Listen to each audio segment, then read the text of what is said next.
This is a main share meeting, and today is with great pleasure and much gratitude that we welcome Brenda J. from McKinney, Texas, who's come to share for about 40 minutes, after which we'll open the meeting for general sharing, or if you'd like to ask a question. Thank you so much, Brenda. It's wonderful to have you here. The floor is yours.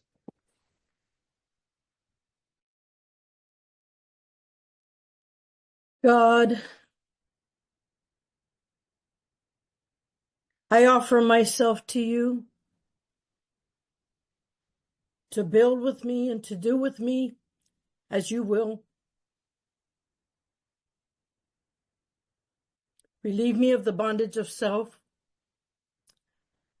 that I may better do your will. Take away my difficulties, that victory over them may bear witness to those I will help of your power, your love, and your way of life. May I do your will always. Hello, welcome to all of you. My name is Brenda. I'm a recovering alcoholic. I've been sober by the grace of a God I didn't even believe in when I got here since July the 3rd of 1990. And grateful to be sober and accounted for this morning. When I got invited to come speak at this meeting, and thank you, Young, for the invitation, I think he felt my hesitancy because, it's Sunday morning. And he says, it'll be fine. It'll be at 8 o'clock in the morning. And I thought, well, I might be able to have something to share at 8 in the morning. So I agreed. He later came back and said, oh, it's not 8 where you live. It's going to be 7 where you live. So if y'all don't like what I share, Young Lee say he's available after this meeting to field all complaints, questions, suggestions, improvements, all of that. So he's here for it. All 5th steps that need to be heard. He said he won't mind. Andy, I thank you for the welcome, my friend. It's good to be here this morning. I am by profession a school teacher, and I teach 6th graders, 12-year-olds. I teach them math. And yesterday I found out that one of my children died.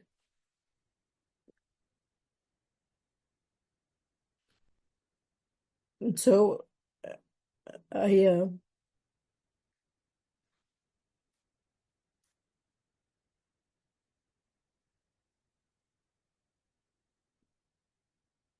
come to you this morning feeling as if I'm holding my heart in my hands, looking for somewhere to set it down. But God has come to live in my heart. God cleared enough space in my soul and then moved in. I trust that as we move through the reading this morning, that that what is required for me to fulfill my commitment to you will find its way.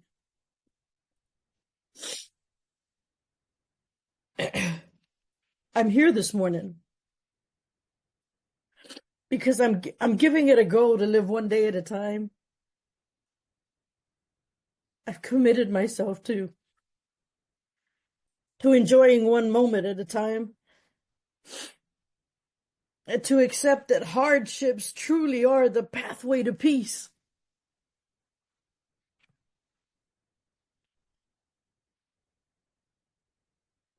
I'm trying to take the world as it is and not as I would have it. I trust that if I continue to surrender my will to God, that all will be made right.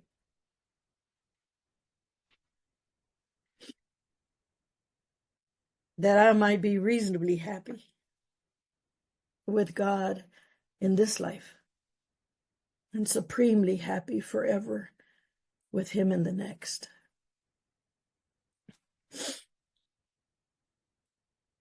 One of the things that surprised me so much when I got sober was how little I knew about what words meant.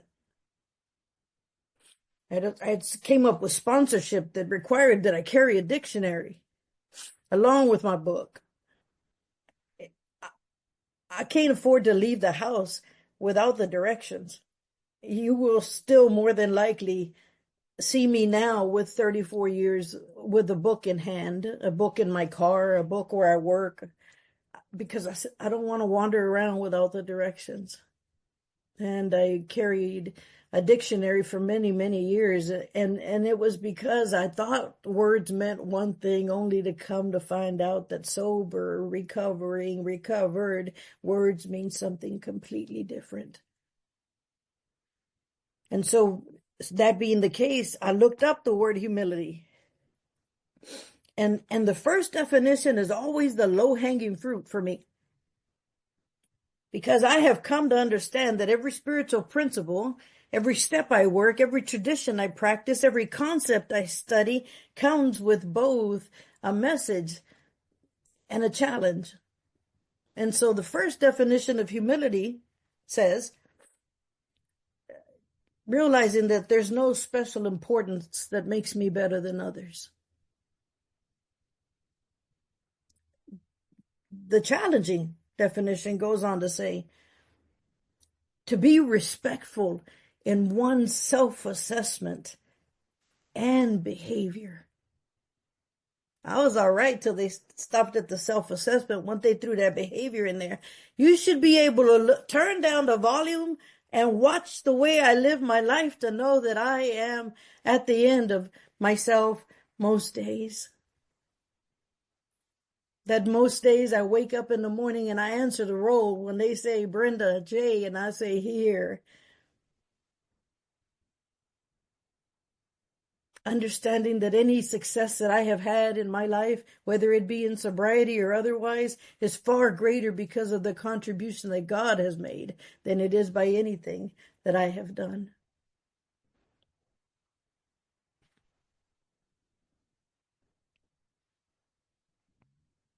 So it says here that the attainment of greater humility is the foundation principle of each of AA's 12 steps. That means I need humility to do all of this. You know, I came up at a time in sobriety when people would say, if you're talking about humility, it means you don't have any. And to those people, I say, shut up. I mean, like in a spiritual way, shut up. Shut up. Because it takes a certain amount of humility for me to tell you, my name is Brenda, I'm an alcoholic. I'm not only telling you I can't consume alcohol successfully, I'm telling you I can't live my life alone successfully. I'm telling you that I am not enough, that I don't have enough. I'm telling you that I need help. I'm telling you that I have come to know a power that continues to move me forward. So not only does it say I need to attain greater amounts of this, it goes on to say, nearly all AAs have found, and I'm an alcoholic, I would raise my hand and say, it says nearly, so that excludes me. Nearly all AAs have found, too, that unless they develop much more of this precious quality than may be required just to stay sober, they still haven't much chance of becoming truly happy. Truly happy? I didn't even know that was the goal. I just wanted to not want to die every day. I didn't realize that I was going to have to try and work at something, try and surrender to the point where I had more humility in order to be truly happy. And it says they cannot live to much useful purpose. There's an anti-drug commercial that used to be on television, and they used to show this guy in the basement of his mom's house watching TV. And his little brother would come bring him a plate of food. And the caption on the ad said, you know what happens if you use drugs and if you abuse alcohol? And it panned over to the guy sitting in the basement with this food in front of him, and the caption said, nothing.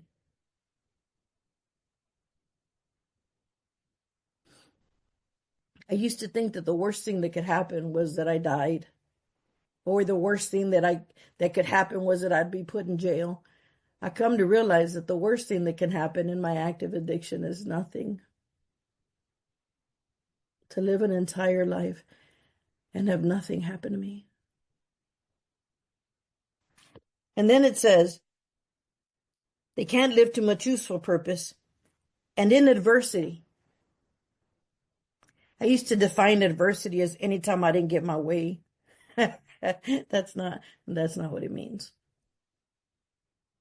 And in adversity, they will not be able to summon the faith that can meet any emergency.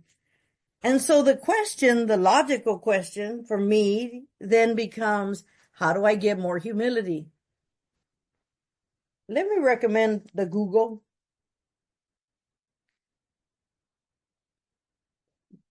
Because if you ask Google, how do I develop humility? It already has a plan. And one of the first things that'll come up when I ask Google, how do I get humility? And then how do I develop it? It's the same list, basically. That means that once I get it, I know how to keep it. And the very first thing it says is that I have to practice gratitude. What? I don't have to tell you I'm grateful. I have to act like I'm grateful. I don't have to tell you that God is my first conversation. I have to live my life like that's the truth. And, I've heard for a long time that a grateful heart won't drink. I don't know if that's the truth, but I can tell you I've never tested it.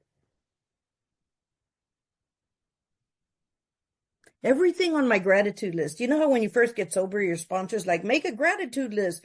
All the things you're grateful for. And I would sit with my pen. I'm like, like I should know this. Let's see. And I couldn't come up with anything. And then I'd have to tell her that truth. My heart had not stretched in the direction of gratitude for a long time. And then she'd say things like obvious things. She'd say, Brenda, are you grateful? Sorry, it does that all the time. Are you grateful to be sober? And I'm not embarrassed to say, I was like, well, yeah, I am. A lot. Here's what I found out about gratitude list. Everything on there are the things I can't give myself. What?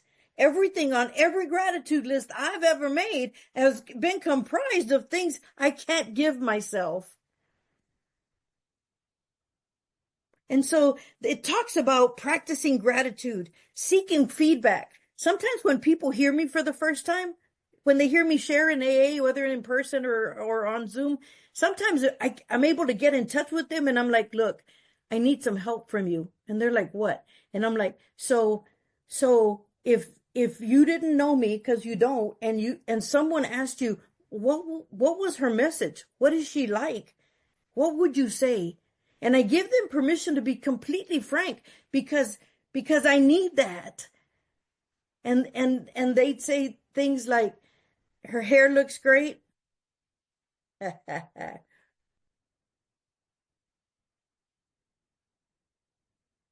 And they'd say things like, she's way too enthusiastic. She's way too happy for somebody that's been here 34 years. She's way too glad to help, whether it's convenient or not. She talks about living a life that, what happened to Bill on page 12 happens to me every day. And what happened to Bill on page 12, he says, I stood in the sunlight at last. And I want you to know that for 34 years, I have made it a regular practice to stand in the sunlight. They'll also tell, if you want to come listen to a speaker who's, a little bit, not really, deep in content and, kind of, you got the wrong person. I went to go speak once in, I think it was in Montana or somewhere anyway. So I went to go speak and I was walking up to the stage and the woman who was hosting me was walking behind me because I was just getting there. If you've ever flown into Montana, you know why. Anyway, and so she's right behind me and I'm like, wait, who's in this group or whatever? Like, I'm trying to figure out how many newcomers there are. Is this old timers? I'm walking up to the stage and the last thing she says to me is, by the way, don't talk about God. I mean, you can talk about God, but don't say God's name. And I turned around, looked at her, and said, by the way, you got the wrong speaker.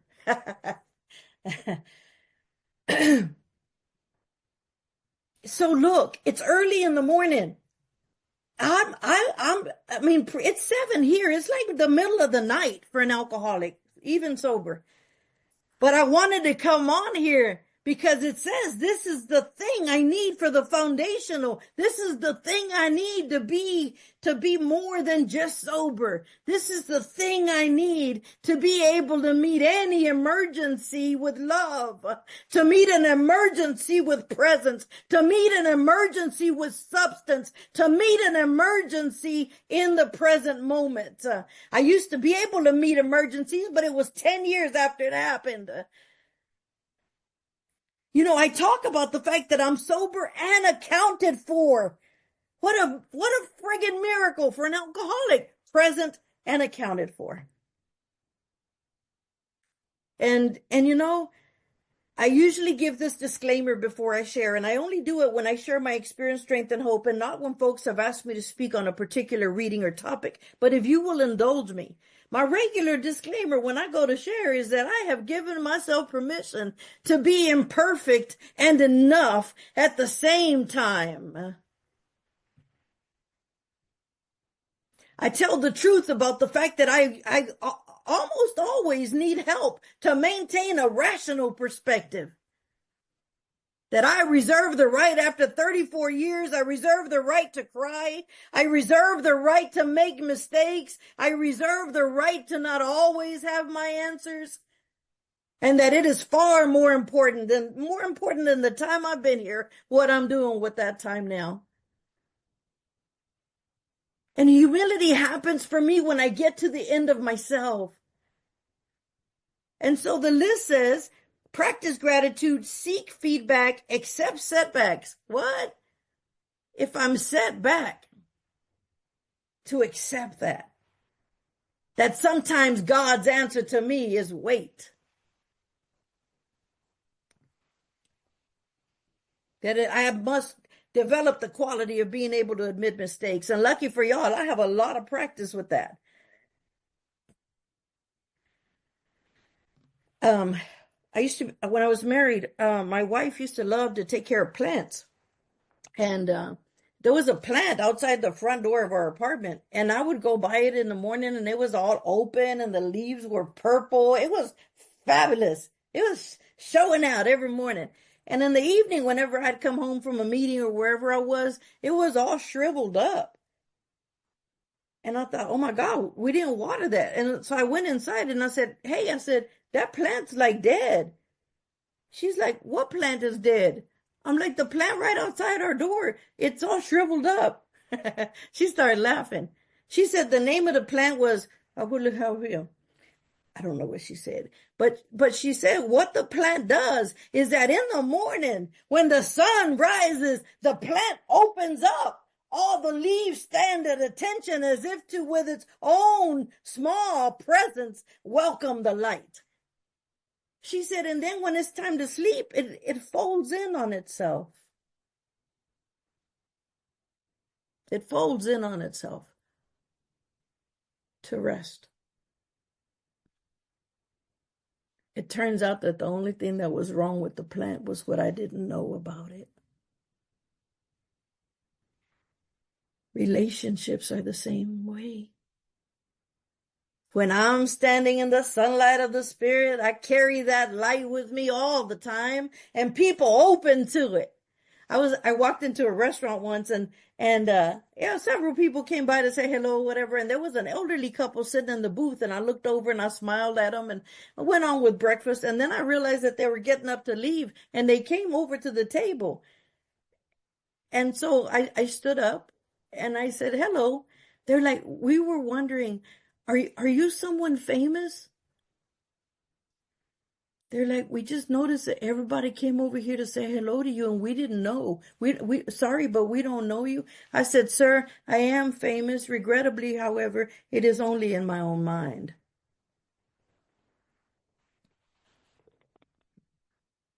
I love looking at y'all. Let's take a little commercial break here. Let me see. All right, I'm going to flip over to page 2. Everybody on page 2, smile. Oh, hey, page 1. Page 2 looks way more alive and happy. Let me go on to 3. Hold on. Oh, hi, page 3. Page 3 is not. Look at all y'all. How many people are?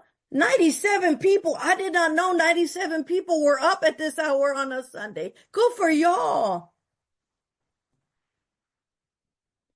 It goes on to say, I have to admit my mistake. I have to ask questions. I have to develop empathy. And the people are like, what's empathy? Empathy for me is that I develop this quality to feel your feelings with you and not for you. The worst place I can be is between the people in my life and their God, or between the people in my life and their consequences. That's the worst place for me to be. And so I stay grateful. I accept hardships. I admit when I'm wrong. I seek feedback. I ask questions. Then it says, a friend of mine, Nicoletta, talks about how she was not accustomed to questioning her own mind. Sandy Beach used to say to me, you know what an old idea is? And I'm like, give him my pen. What's an old idea? He said, an old idea is anything I thought yesterday.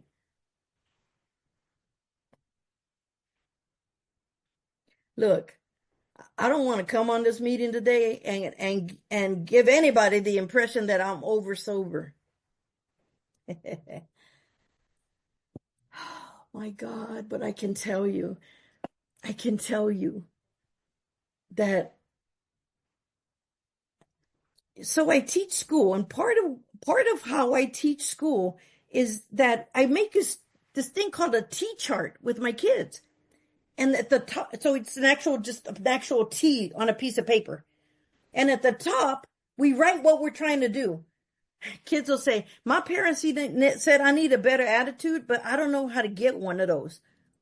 So at the top, we write, get a better attitude, behave better, make good choices, surrender to God, try again, do not surrender.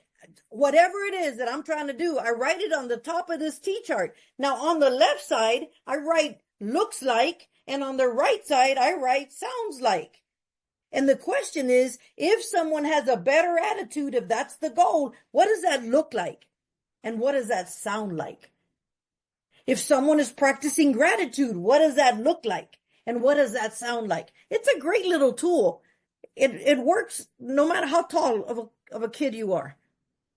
And so if I made a T chart for developing humility, what that would look like, what you should be able to watch me do, and there's more, but I just wrote 3 things. 1, if we ever go out to eat together, and I hope that the time comes that we all get to go out and eat dinner together. If we ever eat together, I will wait until everyone at the table has their food before I eat. Because it is far more important to me that we share a meal than it is for my food to be hot when I eat it. And I just need y'all to know that one of my favorite things is my food to be hot when I eat it. I'll go to a restaurant and I'll say to the person who's serving, could you see to it to see if my food can be hot when you bring it? Now, the only time I ask for that is when I'm eating by myself. So you'll watch me wait. I can't. I'm my mother and father's daughter. I will never be able to eat before you get your food. I'm not wired that way. One of the other things that you'll see me do is that I stand when my teachers enter the room, to acknowledge the fact that my teacher has arrived. I used to have a sponsor, and one time she introduced me at an anniversary, and she said, I'd like to thank Brenda because after 40 years, she had 40 years at the time, after 40 years, I've stopped being late to meetings. She said, I stopped being late because every time I walk in late, Brenda would stand up and call attention to the fact that I was arriving late at the meeting.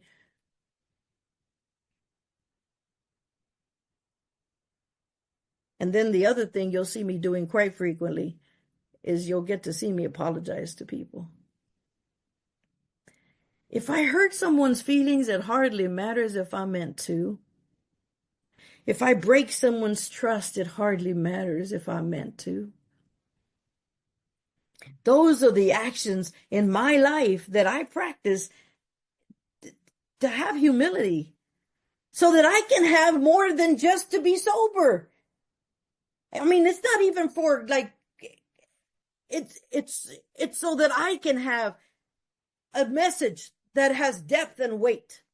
It's so that I can live a life I want to rest in. It's so I can bear witness. So some of the things you'll often hear me say when I'm practicing humility is that you'll hear me say, it is far more God's doing than anything of my own. You'll hear me say that a lot. One of the other things you'll hear me say is, you go first.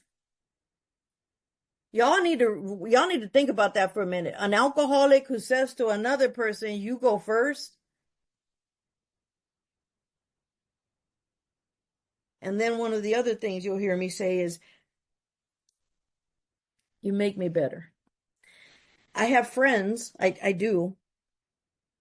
I don't have to pay them anymore to be friends. I don't have to buy their friendship. I don't have to buy them a drink so that they'll come closer. I don't have to. These folks have just naturally gravitated into my airspace. And I want you to know that several of those people are on this meeting this morning.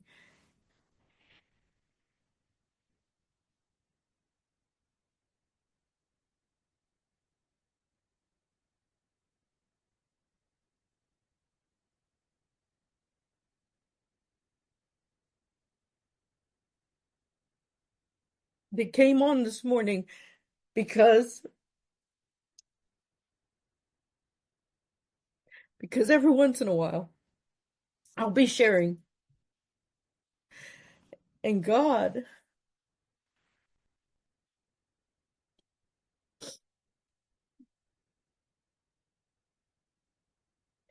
will show up, and they write down whatever it is that just came out of my mouth, because there's no way that could have come from me. So that's one of the reasons they came this morning. And the other reason they came this morning is because they knew about my boy, my son, my student.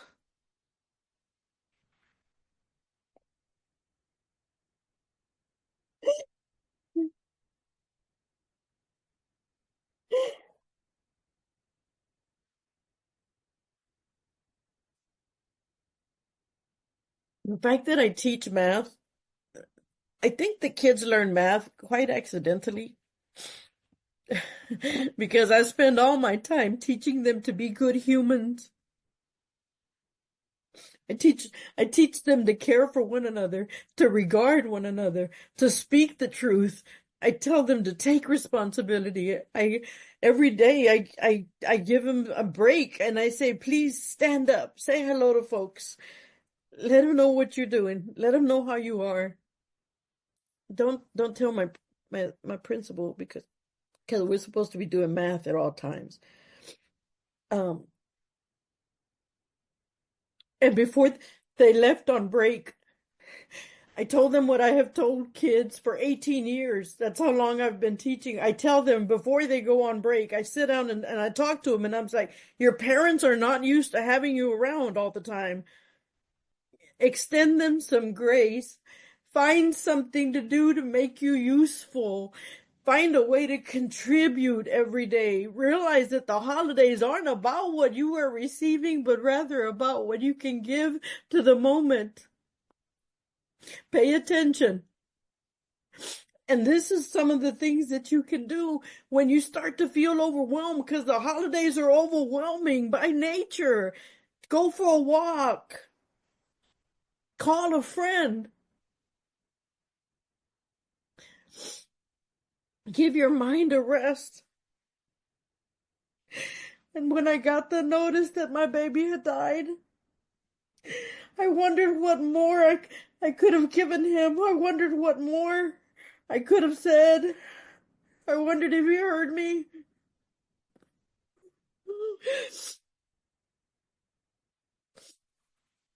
The last thing they did before they left for break was that I went to a store and I bought these boxes that had fake snowballs. We live in Texas. We have to improvise. And they have all these little cotton made snowballs, and I bought all the boxes they had, and I told the kids, I said, we're having a fake snowball fight later, and they're like ecstatic. And I took them out, and they're just hitting each other with the snowballs, and it's a great thing. And for some reason, I looked over and I caught sight of the little boy's face, and he was running for his life. And I remember having the thought, that is what pure, unadulterated joy looks like.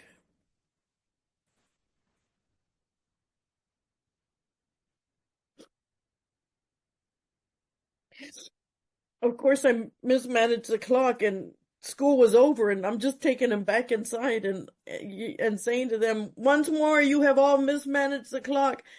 And so I unlocked the door, and they were going to grab their stuff and take off. And I said to all of them before they left,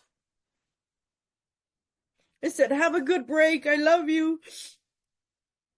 And this boy turned around and he looked at me. He goes, you too, Miss Hustle.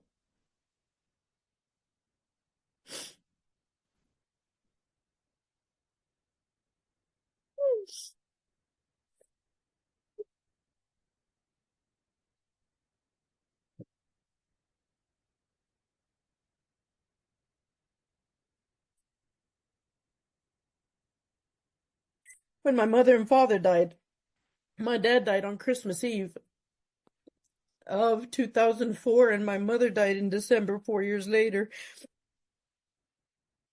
My father died at 4:16 in the morning. I was kneeling on the floor next to his bed, and I had said all the prayers. I had prayed. I had prayed all the rosaries. I had done all I could. And he was afraid to die, so I put one hand on his chest and the other one over his eyes, and I was rocking my dad. And I'm like, God, help me. Help me. I don't know what else to say to him. And out of my mouth came the words, rarely have we seen a person fail who has thoroughly followed our path. My father died listening to how it works.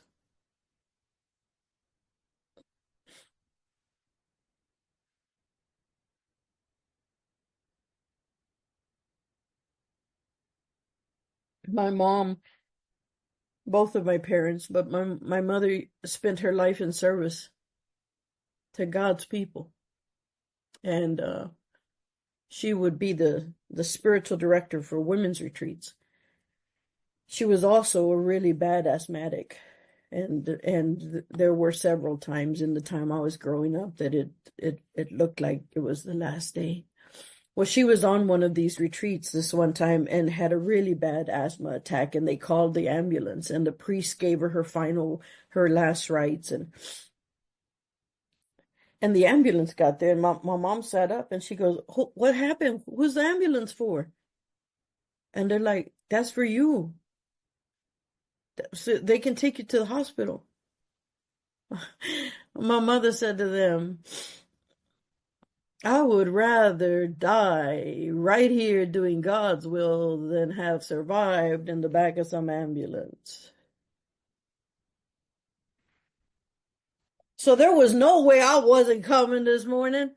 There was no way I wasn't gonna answer the roll and answer the call. And so I wanted to tell you,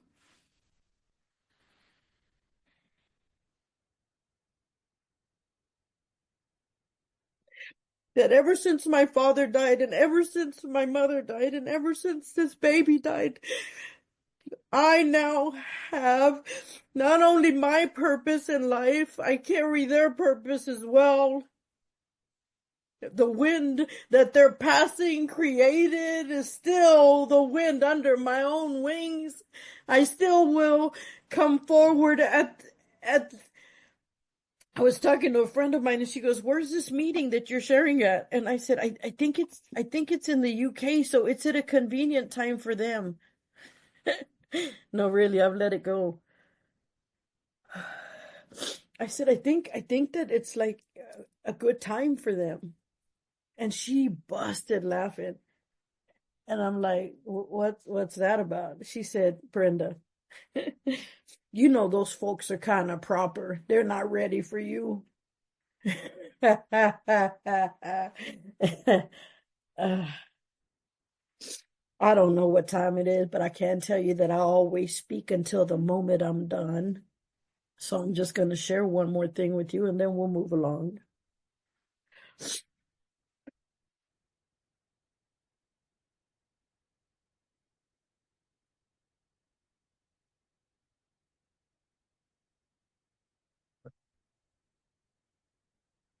I want to invite you to do this day.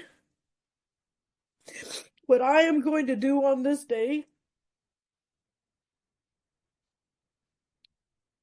I tell my friends I'm about 800 years old in real time. So all of y'all actually belong to me. And and I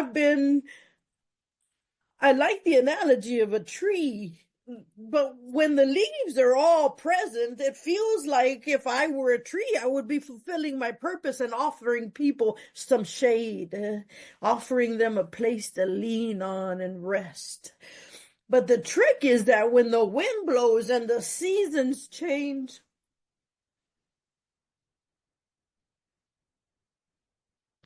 the leaves are so moved. The leaves are so moved by the wind that they decide to let go. And then the challenge becomes, if I don't have any leaves, do I have the courage to look at you and claim the truth that even though I have no leaves, I am still a tree? And so the invitation, my prayer, my request of you this day is that you read one more page, tell one more truth, work one more step, hold one more hand. And my prayer is that at the end of that, at the end of consenting to live this day, to live in this moment, to accept hardships as a pathway to peace, to understand that if I surrender myself to God's will, that all will be made right, that I would be reasonably happy with Him in this lifetime and supremely happy with Him forever in the next. That's it for me.